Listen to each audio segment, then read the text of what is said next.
Hello नमस्कार दोस्तों, आप सभी का हमारे चैनल जीपी इंस्पायर्ड में स्वागत है। आज हम आपके लिए एक नाई और उसकी पत्नी और बच्चों की कहानी लेकर आए हैं। तो कहानी को सुनने के लिए वीडियो में अंत तक बने रहें और अगर आप हमारे चैनल में नए हैं तो चैनल को सब्सक्राइब करके बेल आइकन प्रेस कर लीजिए। गांव में एक नाई अपनी पत्नी और बच्चों के साथ रहता था। नाई ईमानदार था, अपनी कमाई से संतुष्ट भी था, उसे किसी तरह का लालच नहीं था। नाई की पत्नी भी अपनी पति की कमाई हुई आय से बड़ी कुशलता से अपनी गृहस्थी चलाती थी। कुल मिलाकर उनका जीवन बड़े आराम से हंसी खुशी गुजर रहा था। नाई अपने काम में बहुत निपुण था।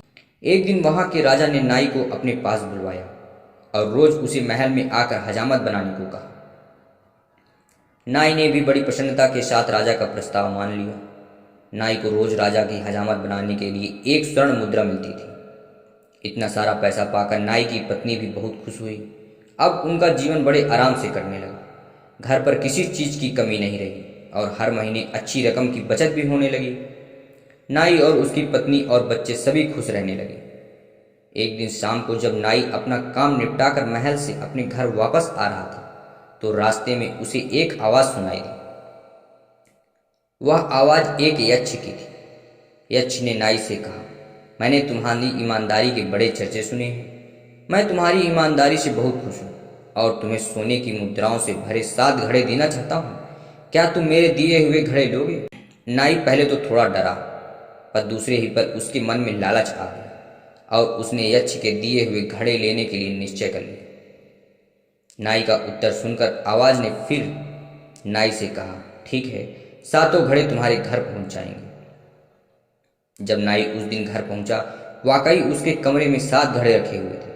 नाई ने तुरंत अपनी पत्नी को सारी बातें बताई और दोनों ने घड़े खोलकर देखना शुरू किया। उसने देखा कि 6 घड़े तो पूरे भरे हुए थे, पर 7वां घड़ा आधा खाली था। नाई ने पत्नी से कहा, कोई बात नहीं, हर महीने जो हमारी बचत होती है वह हम इस घड़े में डाल दिया करेंगे।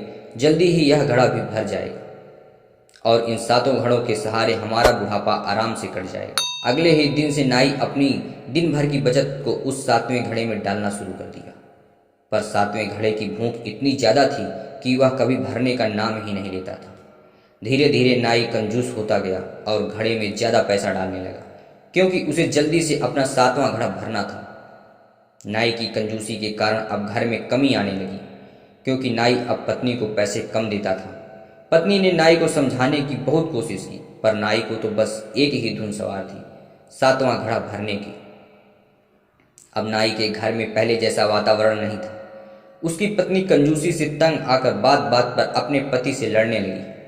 घर के झगड़ों से नाई परेशान और चिड़चिड़ा हो गया। एक दिन राजा ने नाई से उसकी परेशानी का कारण पूछा। नाई ने भी राजा से कह दिया कि अब महंगाई के कारण उसका खर्चा बढ़ गया है। नाई की बात सुनकर राजा ने उसका मेहनताना बढ़ा दिया, पर राजा ने देखा कि पैसे बढ़ाने से भी नाई को खुशी नहीं हुई। वह अब भी परेशान और चिड़चिड़ा ही रहता था। एक दिन राजा ने नाई से पूछ ही लिया कि कहीं उसे यक्ष ने 7 घड़े तो नहीं दिए। नाई ने राजा को 7वें घड़ों के बारे में सच सच बता दिया। तब राजा ने नाई से कहा कि 7 घड़े यक्ष को वापस कर दो, क्योंकि 7वां घड़ा साक्षात लोभ है, उसकी भूख कभी नहीं मिटती। नाई को सारी बात समझ आ गई। नाई ने उसी दिन घर लौटकर 7 घड़े यक्ष को वापस कर दिए। घड़ों के वापस जाने के बाद नाई का जीवन फिर से खुशियों से भर गया। मित्रों, यह कहानी हमें बताती है कि हमें कभी लोभ नहीं करना चाहिए। भगवान ने हम सभी को अपने कर्मों के अनुसार चीजें दी हैं। हमारे पास जो है हमें उसी में खुश रहना चाहिए। अगर हम लालच करें तो 7वें घड़े की तरह उसका कोई अंत नहीं होता है। हमारे जीवन की शांति बिगड़ने के कारण में से सबसे बड़ा लोभ। शांति से बैठकर सोचिएगा, अन्यथा इसे एक कहानी समझकर भूल जाइएगा। आपको यह कहानी कैसी लगी हमें कमेंट कीजिए। अच्छी लगी तो वीडियो को लाइक करके चैनल को सब्सक्राइब करके बेल आइकन प्रेस कीजिए, ताकि आपको हमारे चैनल की लेटेस्ट वीडियो की नोटिफिकेशन रोजाना मिलती रहे। धन्यवाद।